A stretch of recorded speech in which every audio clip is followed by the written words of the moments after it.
How some area pharmacies are making sure no vaccine goes to waste. Federal funding will help lighten the financial load of some Fort Scott Community College students. The four states' most watched news starts now. Some area pharmacies are working to make sure no vaccine goes to waste. This is KOAM News at 6. As pharmacies receive more doses of the COVID-19 vaccine, more appointments can be made. Sometimes people miss their appointments. So instead of letting the vaccine go to waste, pharmacies call people on their waiting lists. KOAM's Bronte Sorotsky tells us more. Stone's Corner Pharmacy is just 2 weeks into administering the Moderna COVID-19 vaccine. After waiting for some time to finally get their hands on it, they're ready to hit the ground running. It's been awful across the world, and to be able to do something about it, I think the vaccine is the best method to fast forward through it. Chad Isaacs, pharmacist and owner of Stone's Corner, says once they get their shipments of the vaccine in, they start to schedule their appointments based on criteria from the state. But they also have waiting lists. We have a waiting list that we have staged by appropriate criteria, and we make contact with those individuals and we bring them in on scheduled slots. Once a vial of the Moderna vaccine is opened, it has 6 hours to be used before going bad. So at the end of the day, they call people on the list to avoid waste. Pharmacies like Stone's Corner encourage people to get onto their website to fill out eligibility information and complete their list. Without these lists, not only could vaccines go to waste, but those in need could go unprotected. I have an older daughter who has autoimmune disorders, and you can't go do anything, and we've really been scared that we'd bring it home all this time. So yeah, I think that there should be a list. For Jane Jones, the process of giving out these extra vaccines helped her daughter get vaccinated earlier. With her illnesses, we were just worried that if we brought it home, it was going to be a death sentence. So we were just really thankful to be able to get it quicker. Jones says now she can worry a bit less. And so being able to walk in when they had extra was a big relief. Nobody wants to be wasteful with this vaccine, and these waiting lists help avoid that, while even allowing earlier protection for some. In Webb City, Bronte Sorotsky, KOAM News. Additionally, Isaacs will go live on the pharmacy's Facebook page to answer questions the public might have about the vaccine. Checking in with Doug heading out for our first look at the weather. Doug.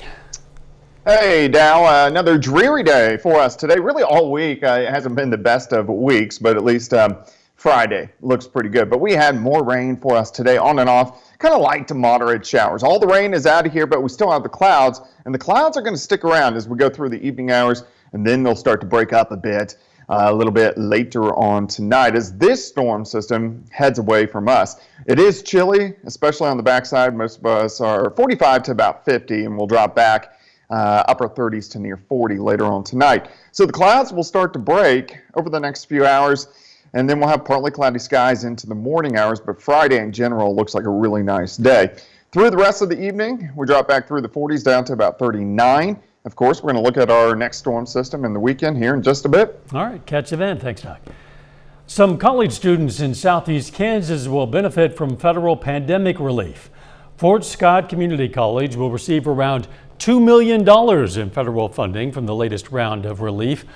The college will put that toward paying for all general fees for students from the upcoming fall semester through the summer semester in 2022. The college says they're happy to open doors for new students to come in. Everybody's been dealt a hard hand over the past year or 18 months by the time August rolls around.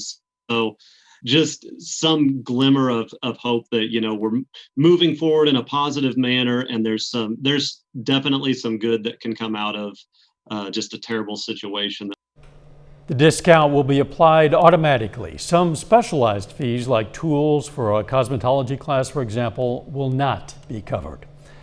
The Neosho Memorial Regional Medical Center in Chanute, Kansas, is hosting a walk-in COVID-19 vaccine clinic. It'll be Monday from 3 to 6 p.m. at the Central Park Pavilion in Chanute. It's for people who need their first dose of the vaccine. Second doses will be given on April 23rd. Kansas Governor Laura Kelly has signed legislation rewriting Kansas laws for managing the coronavirus pandemic and future emergencies.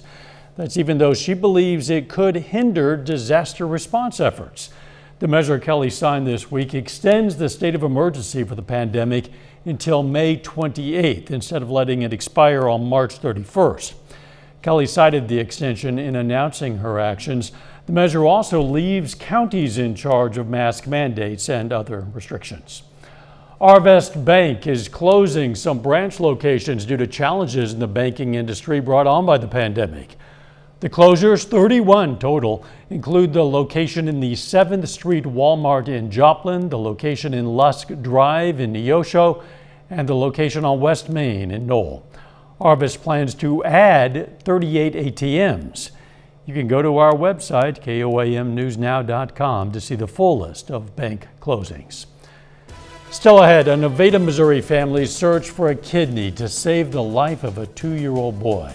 And caregivers are giving up more than just their time. In some cases, they're giving up their mental well-being. We'll explain how Freeman Health System is helping to address that. A Nevada, Missouri mother is putting out a call for help to find a kidney donor for her young son. 2.5-year-old Waylon went through end-stage renal failure last July. He returned home in October, but has to go through dialysis 12 to 14 hours a day and take several medications. Now the family is looking for a kidney donor for Waylon. The amount of support we get from people is amazing, and from people we don't even know. I mean, people have gotten tested to see if they were a match for him that don't even know us, have never met us. And that's amazing. It just shows that there are so many good people in the world. Waylon's mother says the donor must be at least 18 years old, but not over 50, have a BMI under 35 for evaluation and under 30 for surgery, without any major health conditions, and an A or O blood type. Freeman Health System has created a caregivers support group. The group will meet monthly to hear from various guest speakers and gather resources, all to help people who are helping loved ones. Throughout my years as a social worker in the healthcare field, I've witnessed the impact that a caregiving role can have on an individual. I've had several even report feelings of guilt, as if they feel like they can't do enough or wish they could do more. And I'm always having to remind them that not only are they balancing their own lives, but they're balancing the huge responsibility of a caregiver. And they're doing just the very best that they can.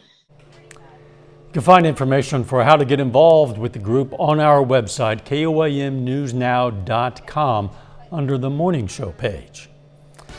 Doug Hetty is up next with his complete forecast. And later, the recent roller coaster temperatures might have you worried about your outdoor plans. The K-State Extension Office tells us how to tell if they're lost entirely.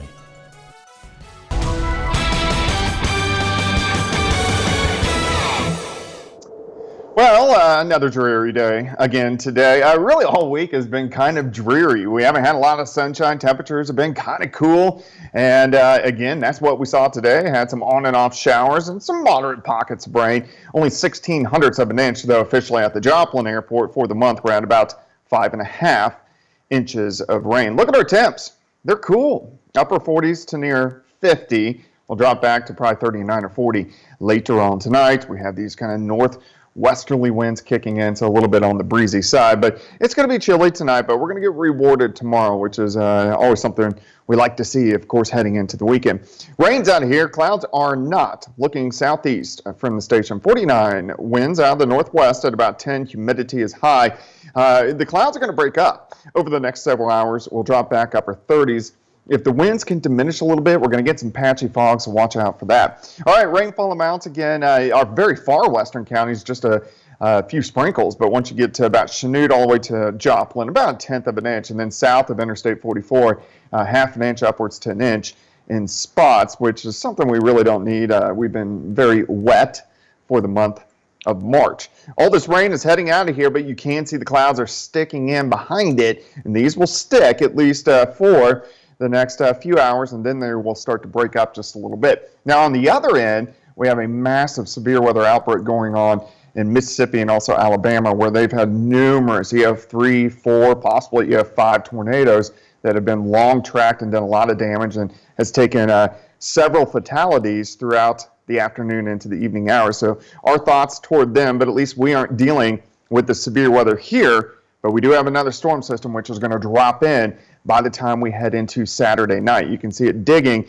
into Seattle, Portland, San Francisco, Los Angeles. That system will head out into the Central Plains by Saturday night.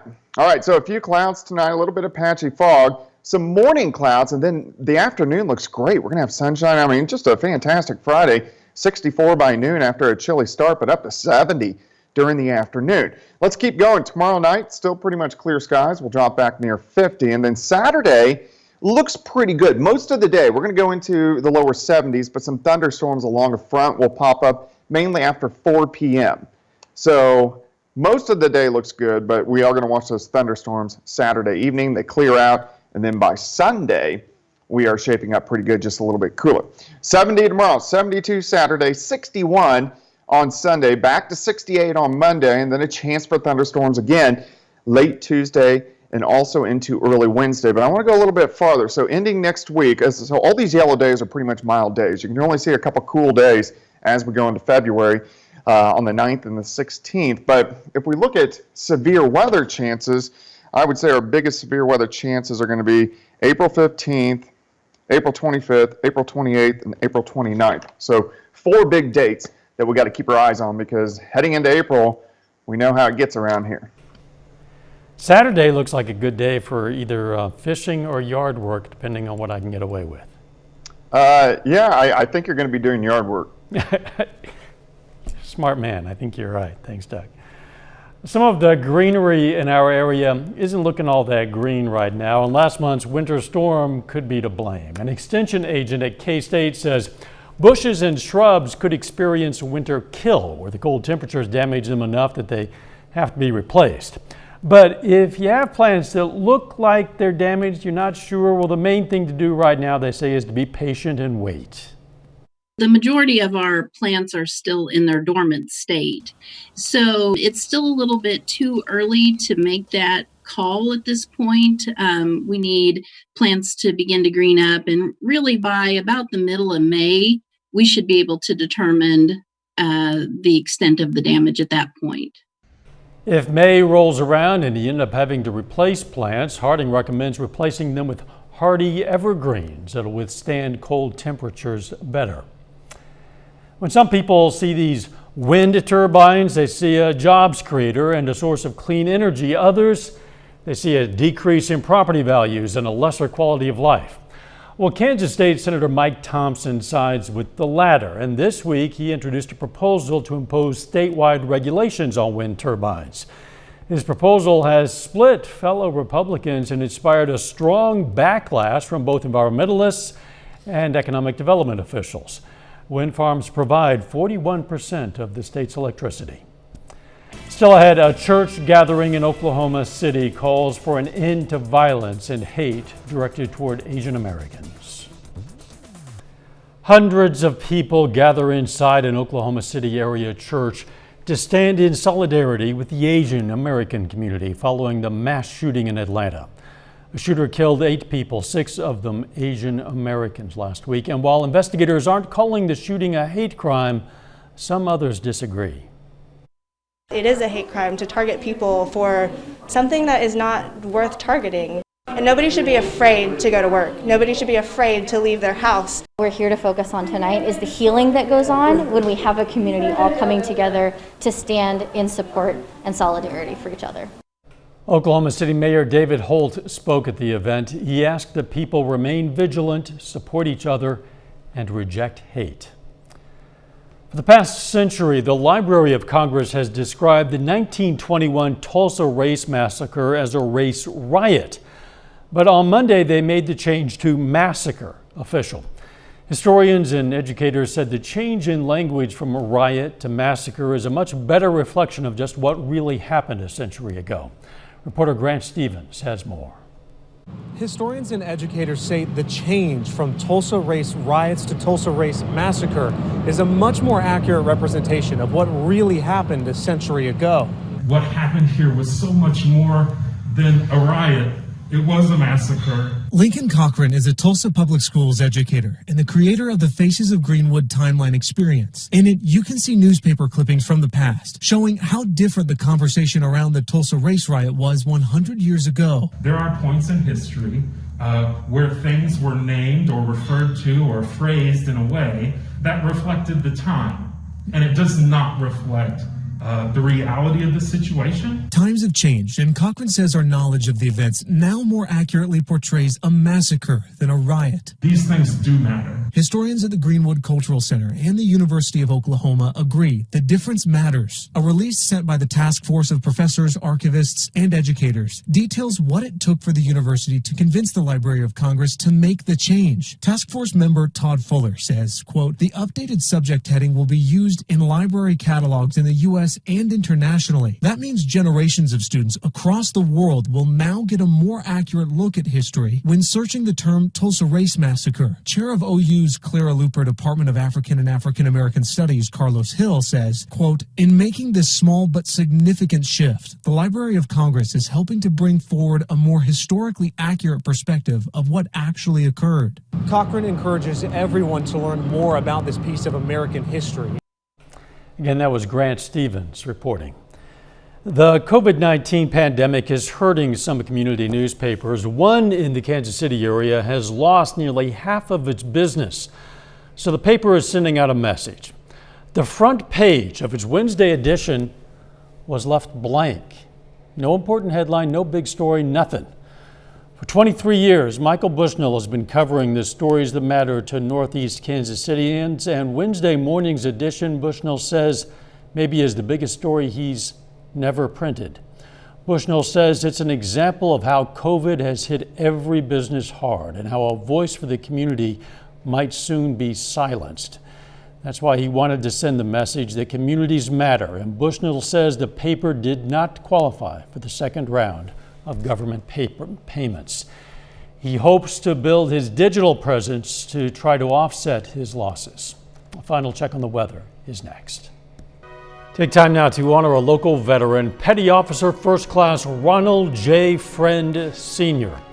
The Neosho, Missouri native served in the U.S. Navy during the Vietnam War. Received a Bronze Star for his service aboard the USS Constellation. And we are proud to salute Petty Officer First Class Ronald J. Friend Sr. He's tonight's 4th state hero. Jordan Abbey joins us now with a look at what's coming up on KOAM News at 9 on Fox 14. Tonight at 9, the Federal Trade Commission sends payments to University of Phoenix students who may have been lured by allegedly deceptive advertisements. Plus, more analysis of President Biden's first news conference today. And new data shows how this pandemic is putting some students at a great deficit in terms of learning. That, of course, much more coming your way tonight. KOAM News at 9 on Fox 14. Thanks, Jordan. Let's check back now with Doug Heddy. All right, Dow, we still have the clouds. It's chilly outside, but we are going to start to see some improvements as we go into the next few days. Maybe a little bit of patchy fog tonight, 39, but 70. Tomorrow, mostly sunny skies. Most of Saturday looks pretty good as well. We'll get a few thunderstorms in here late in the day. Thanks, Doug. Hey, a reminder to stay up to date with the latest news, weather, and sports. All you have to do is download the KOAM News app. It's absolutely free. You'll find it in the Apple App Store and the Google Play Store. Just search for KOAM News app. Thanks for joining us. We'll see you right back here for KOAM News at 10. In the meantime, let's take care of ourselves and each other.